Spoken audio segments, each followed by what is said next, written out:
Which version? She's using this. Which is it? This version. That's the one she likes? Is that what you have it too? Yeah. I think that's what everyone Is it this has. one or no? No. No.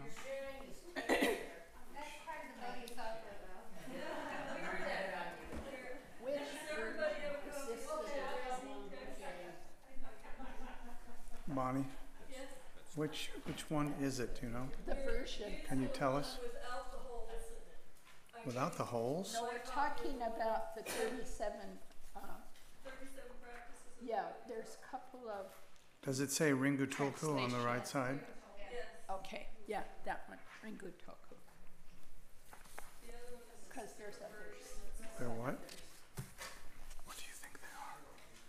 Sounds good. What do you think you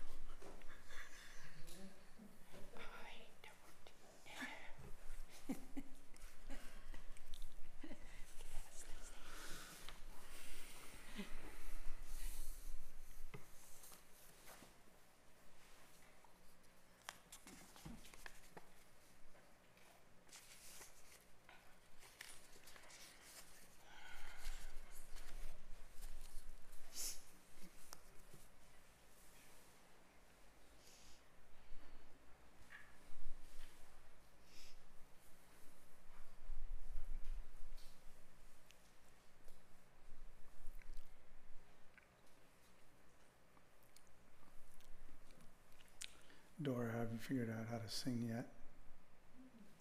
To sing the 37. Is the answer yes? Oh. That's a no. But I can start thinking about it for next year. Okay, you have 10 seconds. She'll be ready next year. What is this, the class for next year? Yes, of course.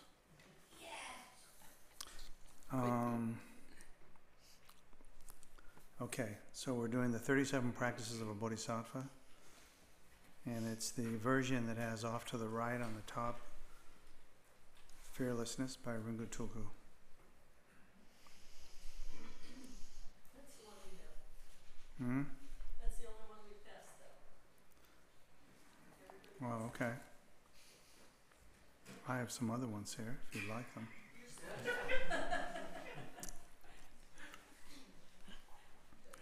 Dora, do you have the mic? Oh, I'm not. She's not really singing. Namo Lokeshvara, to the Supreme Guru and Protector Avalokiteshvara, who sees all phenomena as being devoid of coming and going, and yet solely strives for the welfare of beings. Respect with body, speech, and mind. The perfect Buddha is the source of all welfare and happiness. Which as doing so depends on knowing how to enact the Dharma. The practice of the Bodhisattva shall be explained. Now that the great vessel of leisure and endowment, hardly ever to be found, attained, we should take ourselves and all other sentient beings across the ocean of cyclic existence toward that reflect and meditate day and night. Doing so, not falling to slothfulness, is the practice of a bodhisattva. Attachment toward friends and kin flows like water. Aversion and hatred for enemies burns like fire. Ignorance causes the oblivion of what to adopt into hands. To leave our dark homeland. To the practice of a bodhisattva, by forsaking harmful places like poisons, will gradually decrease. In freedom from distractions and willful virtue will naturally grow. Through the lucid awareness, firm conviction in the Dharma is born. Relying on solitude, therefore, is the practice of a bodhisattva. From beloved friends and family, we must finally part. Wealth and possessions we achieved with effort and strife will be lost without leaving a trace. from the rest house of the body where the consciousness will depart. When our friend will Be rid of concern for this life is the practice of the Bodhisattva.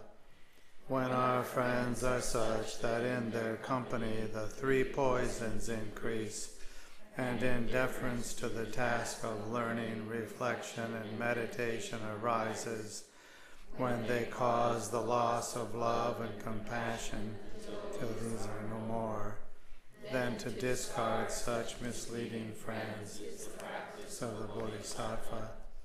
When we rely on someone whose company eliminates all faults, and who causes our qualities to increase like the waxing moon, then to cherish this genuine spiritual friend dearly than our body is the practice of a Bodhisattva. Those who themselves are fettered In the prison of cyclic existence, like worldly gods, so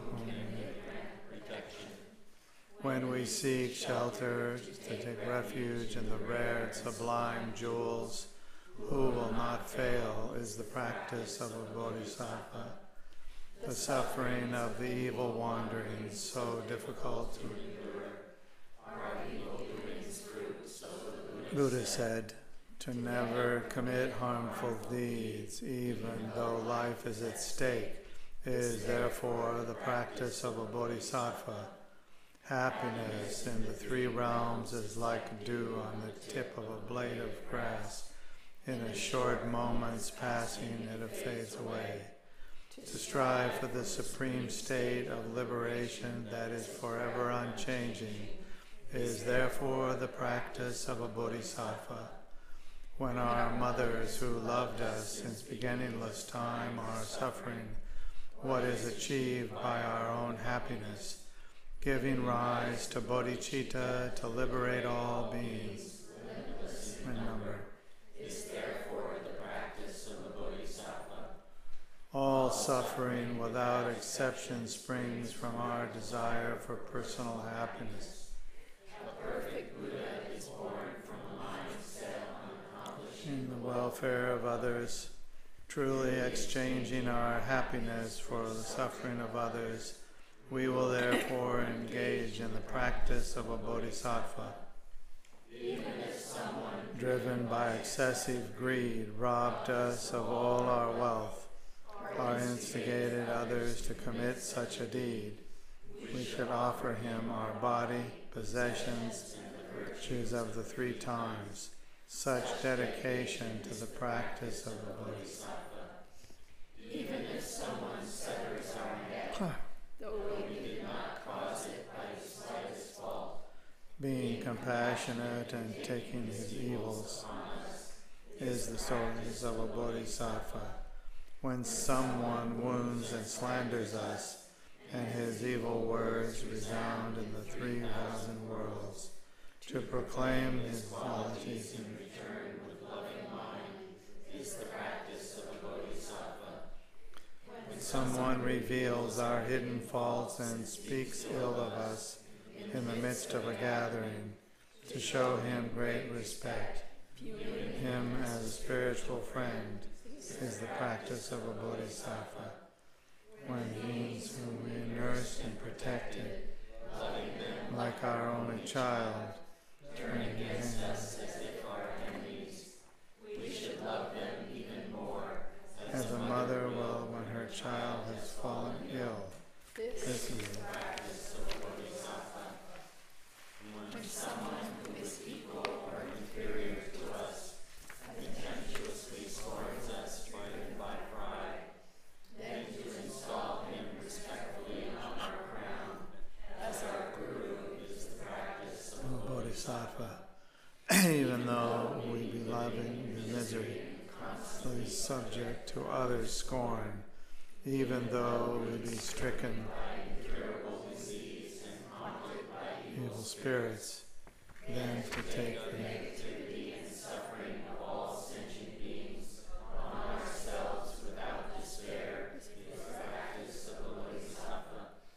even if we had won renown and many a man reverently bowed before us, even if we had acquired riches, equaling the treasure of the God of wealth, seeing all the world's splendor and fortune as essenceless, and not becoming arrogant is the practice of a Bodhisattva.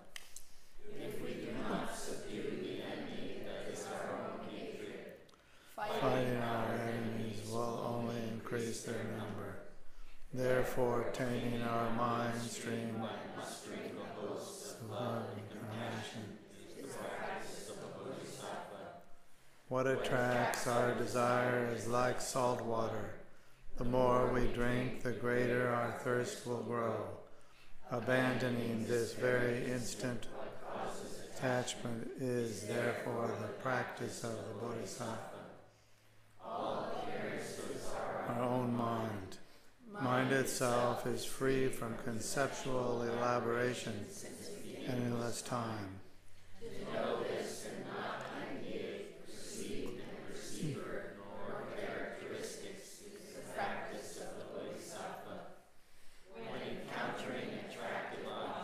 They are as rainbows in summer, though they appear to be so beautiful, not to view them as being real, and to abandon attachment and yearning for the practice of the Bodhisattva. All the various sufferings are like the death of one's child in a dream, taking illusory appearance as being truly existent. What a fatigue! When meeting with adverse conditions, to view them as delusions is therefore the practice of a Bodhisattva. As wishing for enlightenment, one must give even one's body. The giving of external objects needs not to be mentioned. Engaging in generosity without nourishing hopes for reward or good karmic fruits is therefore the practice of a Bodhisattva. If lacking discipline, we even fail to accomplish our own benefit, the wish to fulfill others' benefit is a joke. Guarding our moral conduct without longing for worldly existence is therefore the practice of a Bodhisattva. For a Bodhisattva seeking the delights of virtue, all who afflict him are like a treasure mine, becoming acquainted with patience towards all, without resentment or wish or retaliation, is therefore the practice of a Bodhisattva. When Shravakas and Pratyeka Buddhas, whose aim is just their own benefit, are seen to strive with the zeal of one trying to quench a fire on his head, to persist in diligence, which is the source of all qualities, for the welfare of all beings is the practice of a Bodhisattva. One must gain the understanding that special insight, well endowed with calm abiding, will utterly vanquish the mental poisons. Becoming familiar with meditative stability, truly transcending the four formless states, is therefore the practice of a Bodhisattva. Without Wisdom through the fire of perfections alone, one cannot attain perfect enlightenment.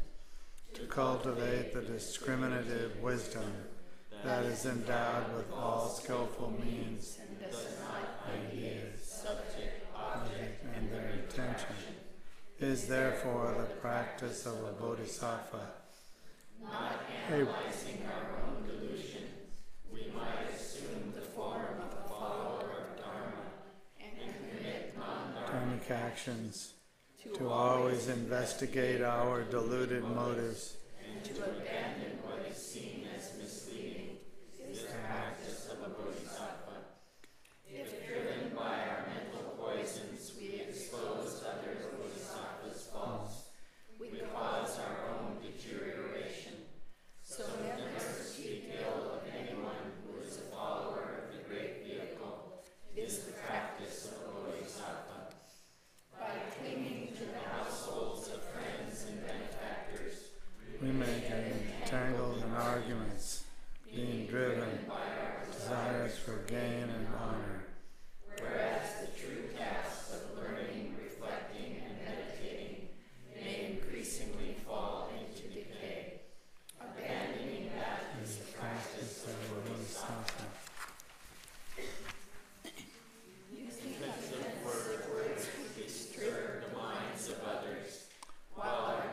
Bodhisattva conduct deteriorates. Abandoning harsh words unpleasant to fellow beings is therefore the practice of a bodhisattva. Once habituated to the mental poisons, we will find it hard to reverse them by means of their antidotes. Arming ourselves with the remedies of mindfulness. and awareness, and defeating desire and so forth, in the very moment they arise, is the practice of a bodhisattva. In brief, wherever we stay, whatever we do, we have to know the state of our own mind. Being continually in command of clear mindfulness and awareness, hereby accomplishing others' good, is the practice of a bodhisattva. May the virtues achieved through striving in this way dispel the suffering of all beings limitless in number, dedicating thus toward the enlightenment of all by means of the wisdom that is totally pure of dualistic distinction, is the practice of a bodhisattva.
Page 17 in the Chinrasi text, the 7-branch prayer.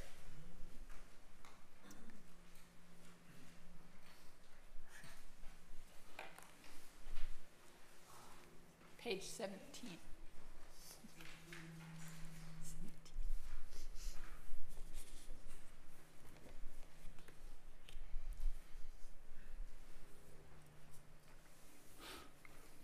Everybody have that?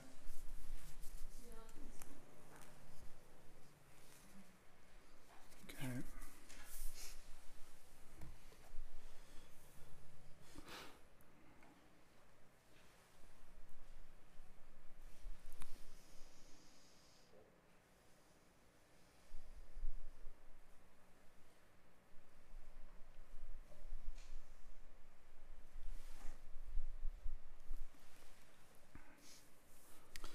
So when you get home today, if you have the instruction for the interpretation of the 7 branch prayers we went over earlier, you could study that until it becomes clear what the role of the 7 branch prayer plays.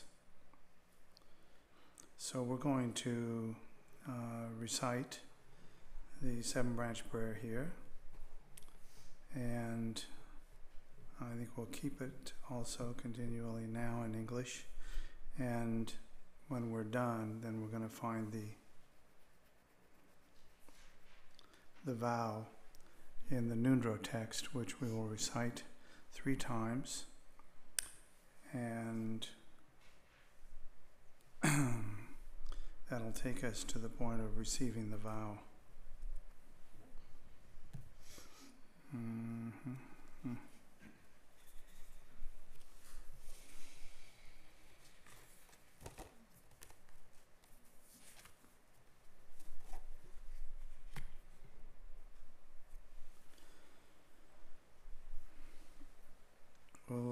With complete faith, I bow to the powerful and noble Chenrezig, and to all the victors and their children who abide in the 10 directions and the 3 times. I offer flowers, incense, light, fragrance, food, and so on, both substantial and imaginary, and request the noble assembly to accept them.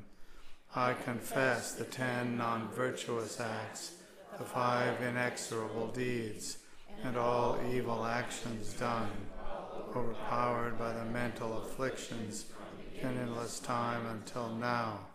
I rejoice in the merit of whatever virtues Shravakas, Chekabuddhas, Bodhisattvas, and ordinary people gather the 3 times. I pray for the wheel of the Dharma to be turned, teachings of the Mahayana and Hinayana, in ways suitable for the and motivations present in sentient beings, until samsara is completely empty. Please do not pass into nirvana, but look with compassion upon sentient beings drowning in the ocean of suffering. May whatever merit I have gathered be the cause of enlightenment for all. May I become a noble guide of beings.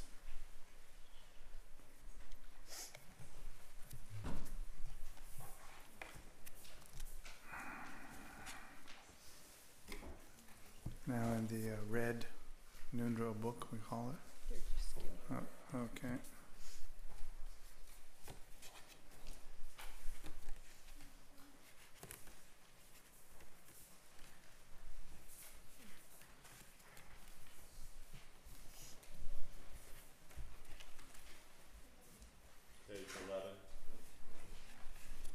Oh yeah. Page 11, is that right? In the Nundro text.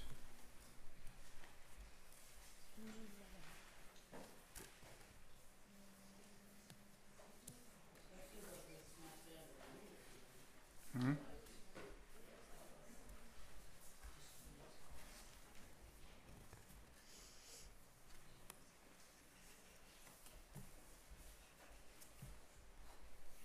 Raise your hand if you don't have one yet.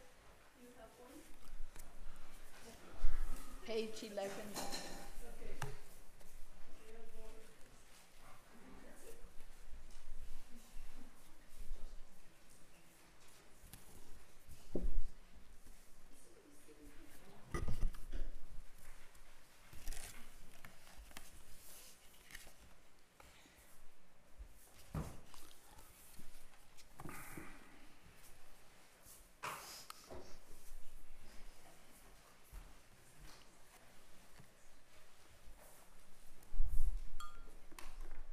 So we're going to recite this. This is the Bodhisattva prayer. It is the vow. And we'll recite that 3 times. and then we recite it a fourth time. And at the end of the fourth time, I will snap my fingers, and that marks the point where you receive the vow.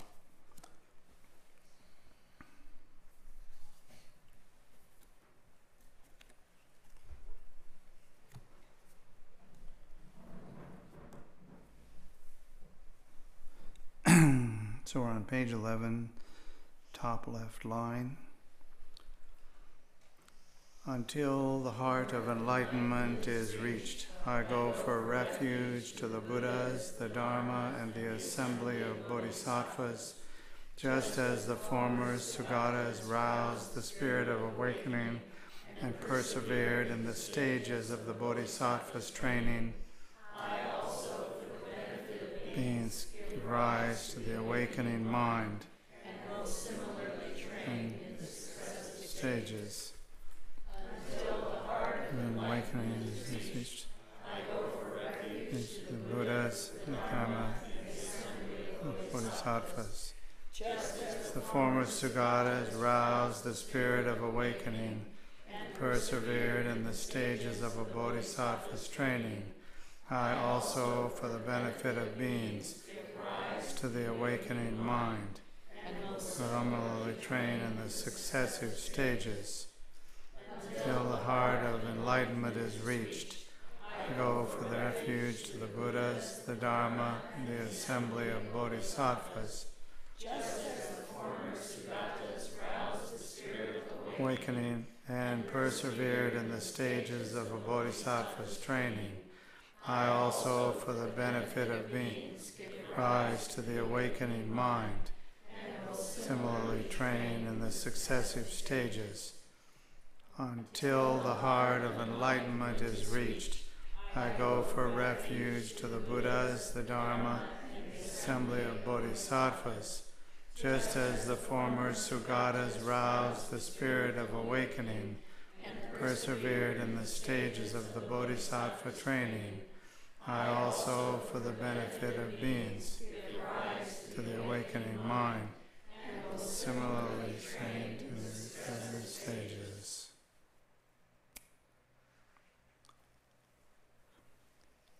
Now page 12. Now my life is fruitful. I have obtained an excellent human existence.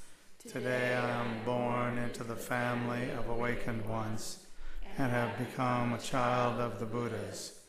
From now on, in all possible ways, I will engage in actions which conform to this family, so that this noble, faultless lineage will not be defiled. Today, in the presence of the refuges, I invite all beings as guests to share in happiness until we have reached the absolute joy of the Sugatas. Celestials and non-celestials alike rejoice. The spirit of awakening is precious. May it arise in whom it has not arisen. Once arisen, may it ever increase and flourish. As I strive in the conduct of a bodhisattva, inseparable from the awakening mind, thoroughly protected by the Buddhas, may negative actions be abandoned. May the bodhisattva's intentions for the benefit of beings be fulfilled. May all intentions of the protectors beings attain happiness. May all beings possess happiness. May all the lower states of existence be forever empty. May the prayers of all bodhisattvas abiding on the various stages be accomplished.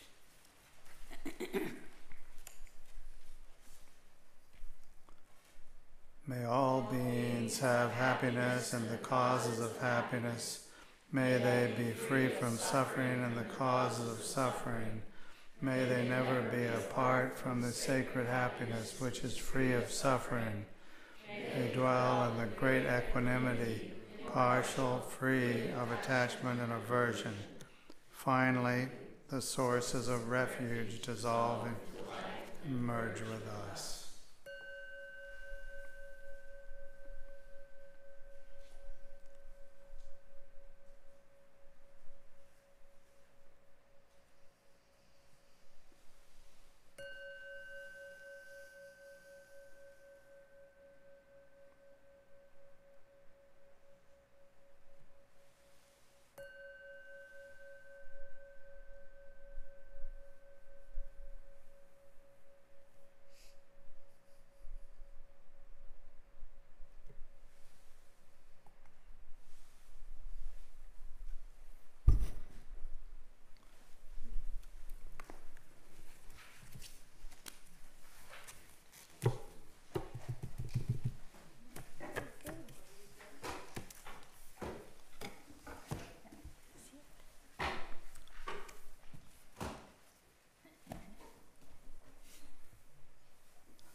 what?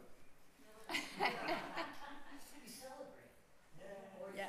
Start your engines. Yeah, play ball. Now you gotta do That it. was Mary Wood, wasn't it? Yes, that was her. You should you- repeat it because the streamers didn't get it. Mary Wood said, Bodhisattva, start your engines.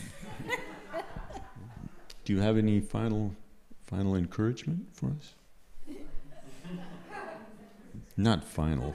Yeah. Just for the moment. Just for the moment, yeah. Let's not take impermanence too seriously. Just right.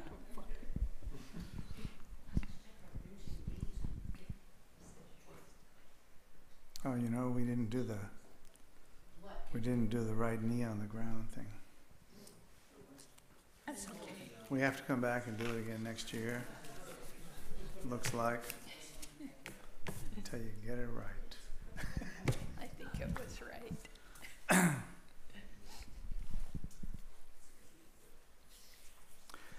Well, I think one of the things about the path of the Bodhisattva is the whole issue of Sangha. And so what that means is that we help each other along the way, and when we have questions, we talk about them, and we can meet from time to time and raise questions and clarify things. But there's no substitute like your friends in the Dharma and your fellow Dharma brothers and sisters.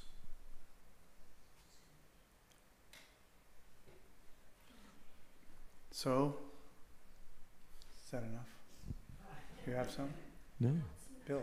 I wanted to, on behalf of everybody, to thank you for offering the teachings this morning and offering the vow.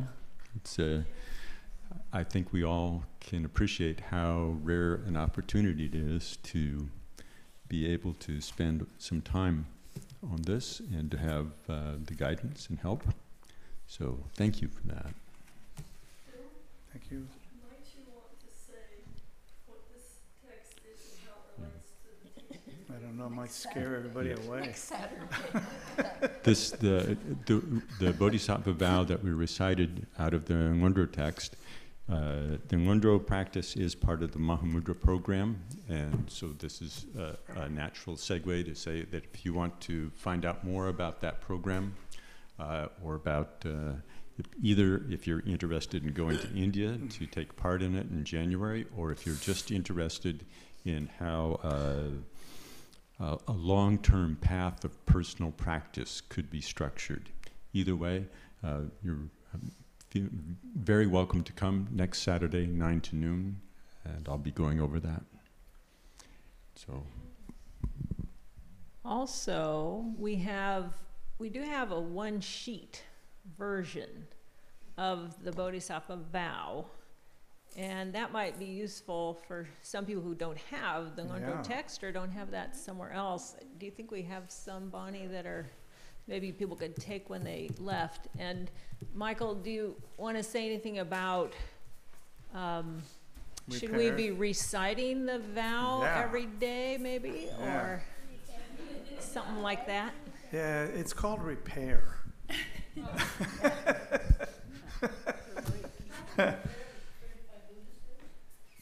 No, this is different. I mean, it's, yeah. But this one short thing. This is shorter, and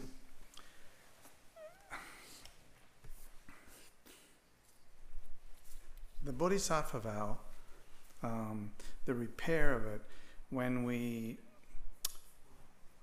have an infraction and we indulge in something which is not in accordance with the Bodhisattva path, then the issue becomes repair. So we catch ourselves and we confess to ourselves, and we engage in repairing the practice by reciting the Bodhisattva vow again. So this is much easier than if you lived a few centuries ago. where an infraction of the Bodhisattva vow or an infraction of the relationship with the Lama or whatever generally entailed some really big repairs, like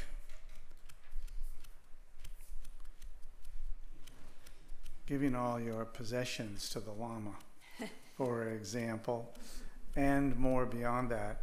So they had a pretty stiff routine around these things. What's interesting about it is not just that fact, but also that generally speaking, people considered it important enough to look after maintaining the vow that they would do those things. And so I think if you want to actually live the vow, of course, what that means is you have to live it not through just the easy level spots, but also the rocky areas. So when there's problems and you cave in, then you need to cave in the other direction and resolve and repair.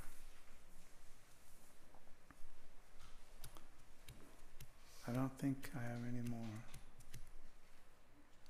Should I? That was plenty. Thank you. Thank you. Oh, thank you.